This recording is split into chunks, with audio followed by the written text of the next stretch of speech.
Hello students, question number 23 from JEE Main 2022, 29 June, shift 1. The question is, let D be the distance between the foot of perpendiculars of the points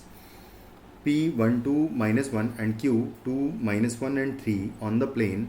minus x plus y plus z equal to 1. Then D square का value क्या आएगा ये मुझे निकालना है। तो start करते हैं। सबसे पहले तो प्लेन का इक्वेशन अगर लिखूँ मैं तो ये लिखा हुआ है माइनस एक्स, या फिर सबको पॉजिटिव बना बाकी को पॉजिटिव कर ले तो सबको उधर ले जाएं अगर, तो ये लिखा हुआ है x minus y minus z and plus 1 equal to 0 जो है प्लेन का इक्वेशन है।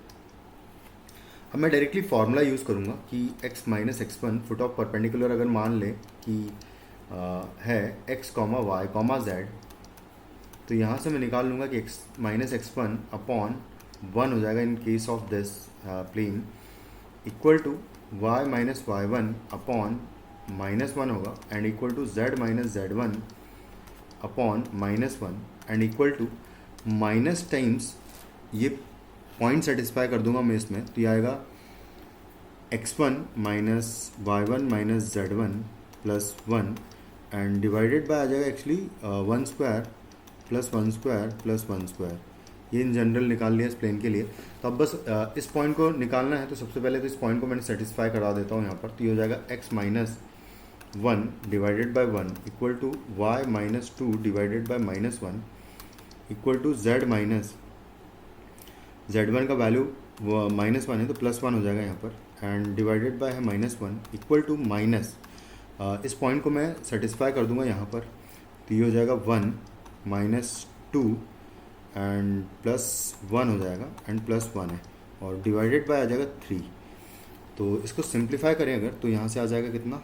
3 माइनस 2 विल बी 1, तो ये -1 अपॉन 3 आ जाएगा। तो यहाँ से x का वैल्यू अगर निकालेंगे तो आएगा -1 अपॉन 3 प्लस 1 यानी कि 1 माइनस 1 अपॉन 3 आ जाएगा, यानी कि 2 अपॉन 3 मिल जाएगा आपको x कोऑर्डिनेट। y कोऑर्डिनेट के लिए y माइनस 2 का वैल्यू 1 अपॉन 3 हो जाएगा, यानी कि बेसिकली यहाँ से मैं निकालूंगा तो आएगा 2 प्लस 1 अपॉन 3 यानी कि 7 अपॉन 3 हो जाएगा वैल्यू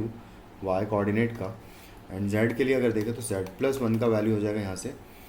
1 अपॉन 3 माइनस 1 कर देता हूँ मैं, तो ये z का वैल्यू आ जाएगा जो कि आ जाएगा कितना 3 माइनस 2 अपॉन 3 हो जाएगा ये। तो जो पहला पॉइंट मान लेता हूँ p डैश जो है मान लेते हैं कि फुट ऑफ परपेंडिकुलर p का है,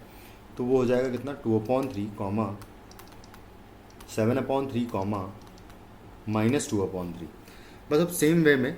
सेकेंड पॉइंट के लिए भी बेसिकली हम इसी तरीके से निकाल लेंगे। तो आएगा x minus 2 divided by 1 equal to y minus जो पॉइंट है वो है -1 यानी कि प्लस हो जाएगा यहाँ पर 1 और डिवाइडेड बाय है -1 इक्वल टू z माइनस 3 है और डिवाइडेड बाय -1 आ जाएगा और इक्वल टू सेम में इस पॉइंट को भी मैं सेटिस्फाई कर दूंगा इस प्लेन में। तो यहाँ पर जब सेटिस्फाई करेंगे देखो यहाँ पर निकाल लेता हूँ मैं, तो ये हो जाएगा 2 प्लस 1 हो जाएगा एंड -3 होगा प्लस 1 है, तो ये तो कैंसिल आउट हो गया, 1 बचेगा 1 अपॉन 3 ही यहाँ पर भी आएगा, यानी कि -1 अपॉन 3 ही आएगा फिर से यहाँ पर। तो यानी कि इक्वल टू मैं रख दूंगा यहाँ पर सीधा सीधा मैं -1 अपॉन 3। तो यहाँ से x कोऑर्डिनेट आएगा 2 माइनस 1 अपॉन 3 यानी कि 6 मतलब 5 अपॉन 3 आ जाएगा, कॉमा y कोऑर्डिनेट को निकालेंगे तो आएगा 1 अपॉन 3 -1 यानी कि -2 अपॉन 3 आ जाएगा एंड z कोऑर्डिनेट निकालेंगे तो आएगा 1 upon 3, 3 plus 1 upon 3 will be 10 upon 3।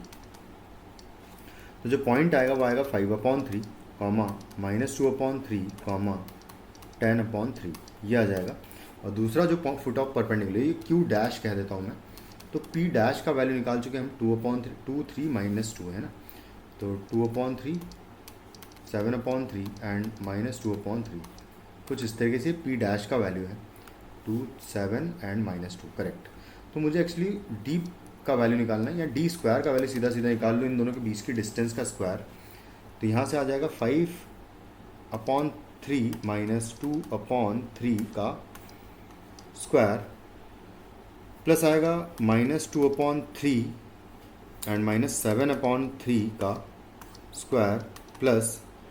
10 upon 3 and minus plus 2 upon 3 हो जाएगा का पूरे का स्क्वायर है। तो यहाँ से अगर देखेंगे तो 5 माइनस 2 हो जाएगा 3 का 3 अपॉन 3 हो जाएगा 1 का स्क्वायर 1 प्लस -9/3 है तो -3 हो जाएगा, -3 का स्क्वायर हो जाएगा 9 प्लस ये हो जाएगा 12/3 यानी 4 का स्क्वायर हो जाएगा 16, तो ये हो जाएगा 25 और 1 26, तो टोटल 26 जो है इस क्वेश्चन का आपका आंसर हो जाएगा। Thank you.